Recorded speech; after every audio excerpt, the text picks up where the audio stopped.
ನಮಸ್ತೆ ವೀಕ್ಷಕರೇ, ಸಪ್ತಾಶ್ವ ಟಿವಿಗೆ ಸ್ವಾಗತ. ನಾನು ಶಮಿ ಶೆಟ್ಟಿ. ದೇಶ ಸುತ್ತಿ ನೋಡು, ಕೋಶ ಓದಿ ನೋಡು ಅನ್ನೋ ಒಂದು ಮಾತಿದೆ. ಹೀಗೆ ದೇಶ ಸುತ್ತಬೇಕು ಅಂತ ಅಂದ್ರೆ ಮುಖ್ಯವಾಗಿರ್ಬೇಕಾಗಿರೋದು ನಮಗೆ ಪಾಸ್ಪೋರ್ಟ್. ಹೌದು, ಈ ಪಾಸ್ಪೋರ್ಟ್ ಮಾಡ್ಬೇಕು ಅಂದ್ರೆ ಈ ಹಿಂದೆ ಸಾಕಷ್ಟು ನಿಯಮಾವಳಿಗಳಿತ್ತು. ಜನರಿಗೆ ಕಷ್ಟ ಆಗ್ತಿತ್ತು. ಪೊಲೀಸ್ ಸ್ಟೇಷನ್ ವೆರಿಫಿಕೇಶನ್ಗೋಸ್ಕರ ಪೊಲೀಸ್ ಸ್ಟೇಷನ್ ಮೆಟ್ಲೇರ್ಬೇಕಾಗಿತ್ತು. ಆದ್ರೆ ಸರ್ಕಾರ ಜನರಿಗೆ ಹಿತವಾಗಿರ್ಲಿ, ಜನರಿಗೆ ಈಸಿ ಆಗ್ಲಿ ಅಂತ ಒಂದಿಷ್ಟು ಹೊಸ ನಿಯಮಾವಳಿಗಳನ್ನ ತಂದಿದೆ. ಬೆಂಗಳೂರಿನಲ್ಲಿ ಪಾಸ್ಪೋರ್ಟ್ ದಾಖಲೆಯನ್ನ ಪರಿಶೀಲನೆಯನ್ನು ಜನಸ್ನೇಹಿಯಾಗಿಸಲು ಕಟ್ಟುನಿಟ್ಟಿನ ಹೊಸ ಮಾರ್ಗಸೂಚಿ ಬಿಡುಗಡೆಯಾಗಿದೆ. ಪೊಲೀಸ್ ಆಯುಕ್ತರು ಸೀಮಂತ್ ಕುಮಾರ್ ಸಿಂಗ್ ಮಾರ್ಗಸೂಚಿ ಪ್ರಕಟಿಸಿದ್ದು, ಅಧಿಕಾರಿಗಳು ಪಾಸ್ಪೋರ್ಟ್ ಪರಿಶೀಲನೆ ವೇಳೆ ಬಾಡಿ ವರ್ನ್ ಕ್ಯಾಮ್ರಾ ಅಂದ್ರೆ ಬಾಡಿ ಕ್ಯಾಮ್ರಾವನ್ನ ಧರಿಸುವುದು ಕಡ್ಡಾಯವಾಗಿದೆ. ಅಂದ್ರೆ ಅಧಿಕಾರಿಗಳು ಜನರಿಂದ ಯಾವುದೇ ರೀತಿ ಲಂಚ ಪಡೆಯುವಂತದ್ದಾಗಿರ್ಬೋದು ಅಥವಾ ಜನರಿಗೆ ತೊಂದರೆ ಆಗುವಂತೆ ನಡೆದುಕೊಳ್ಳುವಂತದ್ದಾಗಿರ್ಬೋದು, ಈ ರೀತಿಯಾದಂತಹ ವರ್ತನೆಯನ್ನ ಅಥವಾ ಈ ರೀತಿಯಾದಂತಹ ಘಟನೆಗಳನ್ನ ತಡೆಗಟ್ಟಲಿಕ್ಕೋಸ್ಕರ ಸೀಮಂತ್ ಕುಮಾರ್ ಸಿಂಗ್ ಅವರು ಹೊಸ ಮಾರ್ಗಸೂಚಿ ಪ್ರಕಟಣೆ ಮಾಡಿದ್ದಾರೆ. ಅದರಲ್ಲಿ ಮುಖ್ಯವಾಗಿ ಬಾಡಿ ಕ್ಯಾಮ್ರಾವನ್ನ ಅಧಿಕಾರಿಗಳು ಬಳಸಿಕೊಂಡು ಪರಿಶೀಲನೆ ನಡೆಸುವಂತದ್ದು ಕಡ್ಡಾಯ ಮಾಡಲಾಗಿದೆ. ಇನ್ನು ಹಲವು ಮಾರ್ಗಸೂಚಿಗಳು, ಅದು ವಿಶೇಷವಾಗಿರುವಂತಹ ಮಾರ್ಗಸೂಚಿಗಳನ್ನ ನಿರ್ಮಿಸಲಾಗಿದೆ. ಈ ಕುರಿತ ವಿವರ ನಾನು ಕೊಡ್ತಾ ಹೋಗ್ತೀನಿ, ಕೇಳಿಸ್ಕೊಳ್ಳಿ. ಪಾಸ್ಪೋರ್ಟ್ ದಾಖಲೆ ಪರಿಶೀಲನೆ ಪ್ರಕ್ರಿಯೆಯನ್ನು ಹೆಚ್ಚು ಪಾರದರ್ಶಕ ಮತ್ತು ಜನಸ್ನೇಹಿಯಾಗಿಸಲು ಬೆಂಗಳೂರು ನಗರ ಪೊಲೀಸರಿಂದ ಹೊಸ ಮಾರ್ಗಸೂಚಿ ಜಾರಿಗೊಳಿಸಲಾಗಿದೆ. ಹೌದು, ಪಾಸ್ಪೋರ್ಟ್ ಪರಿಶೀಲನೆ ವೇಳೆ ಅನುಸರಿಸಬೇಕಾದ ಕಟ್ಟುನಿಟ್ಟಿನ ನಿಯಮಗಳನ್ನ ಡಿಜಿ ಹಾಗೂ ಐಜಿಪಿ ಸೂಚನೆಯಂತೆ ನಗರ ಪೊಲೀಸ್ ಆಯುಕ್ತ ಸೀಮಂತ್ ಕುಮಾರ್ ಸಿಂಗ್ ಪ್ರಕಟಿಸಿದ್ದಾರೆ.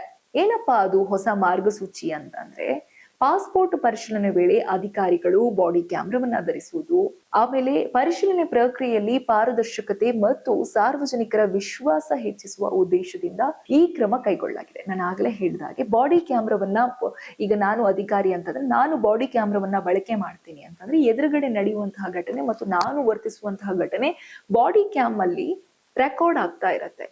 ಮೇಲಧಿಕಾರಿಗಳು ಅಥವಾ ಅದನ್ನ ಗಮನಿಸ್ಲಿಕ್ಕೆ ಅಂತ ಒಂದು ವಿಶೇಷ ತಂಡ ಇರುತ್ತೆ, ಅದನ್ನ ಗಮನಿಸ್ತಾ ಇರ್ತಾರೆ.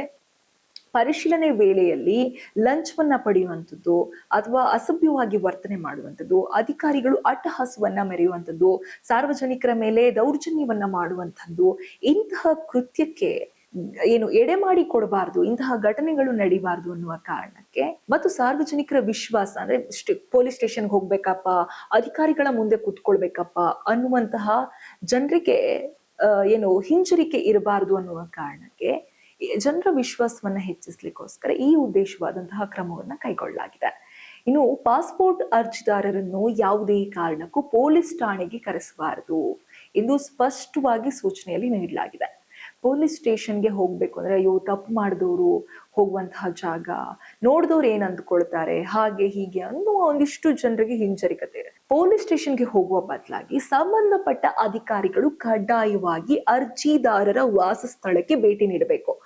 ಈ ಹಿಂದೆ ಏನಿತ್ತು ಅಂದ್ರೆ, ಏನಾದ್ರೂ ನಾವು ಪಾಸ್ಪೋರ್ಟ್ ವೆರಿಫಿಕೇಶನ್ ಅಂದ್ರೆ ಬರ್ತಾರೆ ಪೊಲೀಸ್ನವರು ಅಂತಂದ್ರೆ ಅವರು ಮನೆ ಹತ್ರನೂ ಬಂದು ಒಂದು ಸಣ್ಣ ಮಟ್ಟಿಗೆ ಒಂದು ವೆರಿಫಿಕೇಶನ್ ಮಾಡ್ತಾ ಇದ್ರು. ನಂತರ ನಮ್ಮನ್ನ ಪೊಲೀಸ್ ಸ್ಟೇಷನ್ಗೂ ಕೂಡ ವೆರಿಫಿಕೇಶನ್ಗೆ ಸಂಬಂಧಪಟ್ಟ ಒಂದಿಷ್ಟು ವಿಚಾರಗಳಿಗೋಸ್ಕರ ಪೊಲೀಸ್ ಸ್ಟೇಷನ್ಗೂ ಕೂಡ ನಮ್ಮನ್ನ ಕರೆಸ್ಕೊಳ್ತಾ ಇದ್ರು. ನಾವು ಹೋಗ್ಬೇಕಾದಂತಹ ಸಿಚುವೇಶನ್ ಇತ್ತು. ಆದ್ರೆ ಇನ್ನು ಮುಂದೆ ಅರ್ಜಿದಾರರಿಗೆ ಬೊಬ್ಬರ್ ಏನಪ್ಪಾ ಅಂತಂದ್ರೆ, ಇವರು ಪೊಲೀಸ್ ಸ್ಟೇಷನ್ಗೆ ಹೋಗ್ಬೇಕಾದಂತ ಅವಶ್ಯಕತೆ ಇಲ್ಲ. ನೀವು ಬದಲಿಗೆ ಅದಕ್ಕೆ ಸಂಬಂಧಪಟ್ಟ ಪಾಸ್ಪೋರ್ಟ್ ವೆರಿಫಿಕೇಶನ್ಗೆ ಸಂಬಂಧಪಟ್ಟ ಠಾಣಾ ಅಧಿಕಾರಿನೇ ನಿಮ್ಮ ಮನೆಯ ಬಳಿ ಅಥವಾ ವಾಸಸ್ಥಳಕ್ಕೆ ಭೇಟಿ ಮಾಡಿ ನಿಮಗೆ ಸಂಬಂಧಪಟ್ಟ ಹಾಗೆ ಏನು ವೆರಿಫಿಕೇಶನ್ ಮಾಡಿಕೊಡ್ಬೇಕು ಅವರು ನಿಮ್ಮ ಸ್ಥಳದಲ್ಲೇ ಮಾಡಿಕೊಡ್ತಾರೆ. ಇನ್ನು ಭೇಟಿ ಸಂದರ್ಭದಲ್ಲಿ ನೆರೆಹೊರೆಯವರಿಂದ ಅಗತ್ಯ ಮಾಹಿತಿ ಸಂಗ್ರಹಿಸುವುದು ಮಾರ್ಗಸೂಚಿಯ ಭಾಗವಾಗಿದೆ. ಕೇವಲ ನಮ್ಮನ್ನ ನಂಬಿ ಪಾಸ್ಪೋರ್ಟ್ ಇನ್ಮೇಲೆ ಕೊಡಲ್ಲ, ಜೊತೆಗೆ ನಮ್ಮ ಸುತ್ತಮುತ್ತಲಿನ ಜನರ ಅಭಿಪ್ರಾಯವನ್ನ, ನಮ್ಮ ಬ್ಯಾಕ್ ಗ್ರೌಂಡ್ ಅನ್ನ ವೆರಿಫಿಕೇಶನ್ ಮಾಡಿ ಸಂಪೂರ್ಣವಾಗಿ ಕಡ್ಡಾಯವಾದಂತಹ ಅಗತ್ಯ ಮಾಹಿತಿಯನ್ನ ಸಂಗ್ರಹಿಸಿ ತದನಂತರ ಮಾರ್ಗಸೂಚಿಯನ್ನ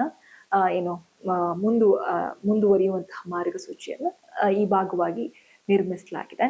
ಇನ್ನು ಅರ್ಜಿದಾರರ ವಿಳಾಸಕ್ಕೆ ಭೇಟಿ ನೀಡುವ ಕನಿಷ್ಠ 24 ಗಂಟೆಗಳ ಮುನ್ನ SMS ಅಥವಾ ದೂರವಾಣಿ ಕರೆಯ ಮೂಲಕ ಮಾಹಿತಿ ನೀಡಬೇಕು. ನಾವು ನಿಮ್ಮ ವಾಸಸ್ಥಳಕ್ಕೆ ಬರ್ತೀವಿ, ಇಂತಹ ದಿನ ನೀವು ಇರಬೇಕು ಅನ್ನುವಂಥದ್ದನ್ನ ಕನಿಷ್ಠ 24 ಗಂಟೆಯ ಮೊದಲಾದ್ರೂ ಆ ಅರ್ಜಿದಾರರಿಗೆ ತಿಳಿಸ್ಬೇಕು. SMS ಮೂಲಕ ತಿಳಿಸ್ಬೇಕು, ಇಲ್ಲ ದೂರವಾಣಿ ಮೂಲಕ ತಿಳಿಸ್ಬೇಕು. ಯಾವುದೇ ರೀತಿಯ ಆಮಿಷ ಅಥವಾ ಹಣದ ನಿರೀಕ್ಷೆ ಇಡಬಾರದು. ಅಂದ್ರೆ ಯಾವುದೇ ರೀತಿಯಂತಹ ಲಂಚ ಪಡೆಯುವಂಥದ್ದಿರ್ಬೋದು, ನೀವು ಪಾಸ್ಪೋರ್ಟ್ ಪಡಿಬೇಕು ಅಂತಂದ್ರೆ ನಮಗ್ ದುಡ್ಡು ಕೊಡಿ ಅಂತ ಕೇಳುವಂಥದ್ದಿರ್ಬೋದು, ಈ ರೀತಿಯಾದಂತಹ ಭ್ರಷ್ಟಾಚಾರಕ್ಕೆ ಅವಕಾಶ ಇಲ್ಲ. ಈ ಉದ್ದೇಶಕ್ಕಾಗಿ ಅರ್ಜಿದಾರರಿಗೆ ಕಿರುಕುಳ ನೀಡುವುದು, ವಿನಾಕಾರಣ ಅಲೆದಾಡಿಸುವಂಥದ್ದು, ಪೊಲೀಸ್ ಸ್ಟೇಷನ್ಗೆ ಇವತ್ತು ಬನ್ನಿ ನಾಳೆ ಬನ್ನಿ, ಇವತ್ತಾಗಲ್ಲ ನಾಳೆ ಆಗಲ್ಲ, ಈ ರೀತಿಯಾದಂತಹ ಘಟನೆಗಳು ನಡಿಬಾರದು ಅನ್ನುವಂತಹ ಕಾರಣಕ್ಕೆ ಠಾಣೆಗೆ ಹೋಗುವ ಬದಲಾಗಿ ಮನೆಗೆ ಅಧಿಕಾರಿಗಳು ಬಂದು ನಿಮ್ಮ ವೆರಿಫಿಕೇಶನ್ ನ ಕಂಪ್ಲೀಟ್ ಮಾಡ್ತಾರೆ. ಜೊತೆಗೆ ನಿಮಗೆ ಕಿರುಕುಳ ನೀಡಬಾರದು, ಬೆದರಿಕೆ ಹಾಕಬಾರದು ಅಥವಾ ನಿಮ್ಮನ್ನ ಹಣ ಪಡಿಬಾರದು ಅನ್ನುವ ಕಾರಣಕ್ಕೆ ಬಾಡಿ ಕ್ಯಾಮ್ ಅನ್ನ ಬಳಕೆ ಮಾಡುವಂತಹ ಒಂದು ಮಾರ್ಗಸೂಚಿಯನ್ನ ನಿರ್ಮಿಸಲಾಗಿದೆ. ಇನ್ನು ವರದಿ ಸಲ್ಲಿಕೆಯಲ್ಲಿ ವಿಳಂಬ ಮಾಡುವುದು, ಕಟ್ಟುನಿಟ್ಟಾಗಿ ಅದನ್ನ ಪಾಲಿಸ್ಬೇಕು, ವಿಳಂಬ ಮಾಡುವ ಹಾಗಿಲ್ಲ. ಯಾವುದೇ ರೀತಿಯಾದಂತಹ ಏನಂತಾರೆ ವರದಿಯನ್ನ ಪಡೆದ ನಂತರ ಏನು ಅಧಿಕಾರಿಗಳಿಗೆ ತಲುಪಿಸ್ಬೇಕು ಅದನ್ನ ಬೇಗ ಪ್ರೊಸೆಸ್ ಅನ್ನ ಮುಗಿಸ್ಕೊಡ್ಬೇಕು ಅನ್ನುವಂಥದ್ದು. ಇನ್ನು ಪ್ರತಿಕೂಲ ವರದಿ ಸಲ್ಲಿಸುವ ಸಂದರ್ಭದಲ್ಲಿ ಅಧಿಕಾರಿಗಳು ಸೂಕ್ತ ಮತ್ತು ಸ್ಪಷ್ಟವಾದ ಪುರಾವೆಗಳನ್ನ ಹೊಂದಿರಬೇಕು ಎಂದು ಸೂಚಿಸಲಾಗಿದೆ. ತರ್ಕಬದ್ಧ ಕಾರಣಗಳಿಲ್ಲದೆ ನಕಾರಾತ್ಮಕ ವರದಿ ಸಲ್ಲಿಸಿದರೆ ಕ್ರಮ ಕೈಗೊಳ್ಳಲಾಗುತ್ತೆ. ಸುಮ್ನೆ ಸುಳ್ಳು ವರದಿಗಳನ್ನ ಸಲ್ಲಿಸಿದ್ರೆ, ಅಂದ್ರೆ ಮನೆಗೆ ಭೇಟಿಯೇ ನೀಡದೆ, ಕರೆಕ್ಟ್ ಆಗಿ ವರದಿಯನ್ನೇ ಪಡೆಯದೆ, ನೆರೆಹೊರೆಯರನ್ನ ವಿಚಾರಣೆಯೇ ಮಾಡದೆ, ಸುಳ್ಳು ಹಣವನ್ನ ಪಡೆದುಕೊಂಡು ಅಥವಾ ಮತ್ತೊಂದು ಮಾಡಿ ಸುಳ್ಳು ವರದಿಯನ್ನ ಸಲ್ಲಿಸಿದ್ರೆ ಅವರ ಮೇಲೆ, ಅಧಿಕಾರಿಗಳ ಮೇಲೆ ಕ್ರಮ ಕೈಗೊಳ್ಳಲಾಗುತ್ತೆ. ಈ ಎಲ್ಲಾ ನಿಯಮಗಳು ಕಟ್ಟುನಿಟ್ಟಾಗಿ ಪಾಲನೆಯಾಗುತ್ತಿವೆಯೇ ಎಂಬುದನ್ನ ಖಚಿತಪಡಿಸಿಕೊಳ್ಳಲು ಸಂಬಂಧಿತ ಡಿಸಿಪಿ ವಾರಕ್ಕೊಮ್ಮೆ ವರದಿ ಸಲ್ಲಿಸಬೇಕಾಗತ್ತೆ. ಇನ್ಮೇಲೆ ಈ ಅಧಿಕಾರಿಗಳು ಒಂದೊಂದು ಸ್ಟೇಷನ್ಗೆ ಪಾಸ್ಪೋರ್ಟ್ಗೆ ಅಂತಾನೆ ವೆರಿಫಿಕೇಶನ್ ವಿಚಾರವಾಗಿ ಒಂದು ಅಧಿಕಾರಿಯನ್ನ ಇಟ್ಟಿರ್ತಾರೆ, ಒಂದು ಕಾನ್ಸ್ಟೇಬಲ್ ಅನ್ನ ಇಟ್ಟಿರ್ತಾರೆ. ಅವರು ಸರಿಯಾಗಿ ಕೆಲಸ ಮಾಡ್ತಾ ಇದಾರ ಇಲ್ವಾ ಅಂತ ವರದಿಯನ್ನ ಪಡೆದುಕೊಳ್ಳಿಕ್ಕೆ ಡಿಸಿಪಿ ವಾರಕ್ಕೊಮ್ಮೆ ವರದಿಯನ್ನ ಸಲ್ಲಿಸಬೇಕಾಗತ್ತೆ. ಇನ್ನು ಮಾರ್ಗಸೂಚಿ ಉಲ್ಲಂಘಿಸುವ ಅಧಿಕಾರಿಗಳ ವಿರುದ್ಧ ಶಿಸ್ತು ಕ್ರಮ ಜರುಗಿಸಲಾಗುತ್ತೆ ಎಂದು ಪೊಲೀಸ್ ಇಲಾಖೆ ಈಗಾಗಲೇ ಎಚ್ಚರಿಕೆ ನೀಡಿದೆ. ಕಟ್ಟುನಿಟ್ಟಿನ ನಿಯಮಗಳನ್ನ ತಂದ ನಗರ ಪೊಲೀಸ್ ಆಯುಕ್ತರಾದ ಸೀಮಂತ್ ಕುಮಾರ್ ಸಿಂಗ್ ಅವರ ಬಗ್ಗೆ ಈಗ ಜನರಲ್ಲಿ ಒಂದಿಷ್ಟು ಪ್ರಶಂಸೆಯ ಮಾತುಗಳು ಕೇಳಿ ಬರ್ತಾ ಇದೆ. ಯಾಕಂದ್ರೆ ಪಾಸ್ಪೋರ್ಟ್ ವೆರಿಫಿಕೇಶನ್ಗೆ ಅಥವಾ ಪರಿಶೀಲನೆಗಾಗಿ ಸಾಕಷ್ಟು ಒದ್ದಾಡ್ತಾ ಇದ್ರು ಜನ. ಸ್ಟೇಷನ್ಗೂ ಮನೆಗೂ ಅಲ್ದಾಡ್ತಾ ಇದ್ರು. ಒಂದಿಷ್ಟು ಹಣವನ್ನ ಖರ್ಚು ಮಾಡಬೇಕಾಗ್ತಾ ಇತ್ತು. ಒಂದಿಷ್ಟು ಅಧಿಕಾರಿಗಳಿಂದ ವಿಶ್ವಾಸ ದ್ರೋಹ ಆಗ್ತಾ ಇತ್ತು.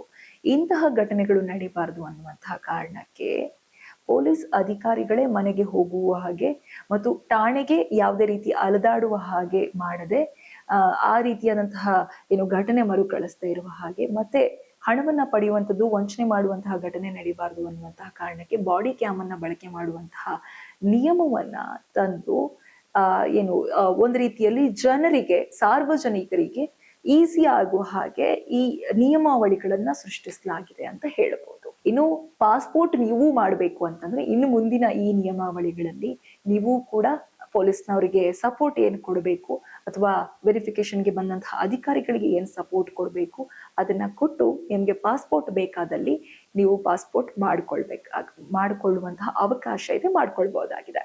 ಇದಾಗಿತ್ತು ಈ ಹೊತ್ತಿನ ವಿಶೇಷ. ಇನ್ನಷ್ಟು ಅಪ್ಡೇಟ್ಸ್ಗಾಗಿ ನೋಡ್ತಾ ಇರಿ ಸಪ್ತಾಶ್ವ ಟಿವಿ. ಇನ್ನಷ್ಟು ಹೆಚ್ಚಿನ ಮಾಹಿತಿಗಾಗಿ Saptashwa TV Kannada YouTube channel ಅನ್ನು ಸಬ್ಸ್ಕ್ರೈಬ್ ಮಾಡಿಕೊಳ್ಳಿ.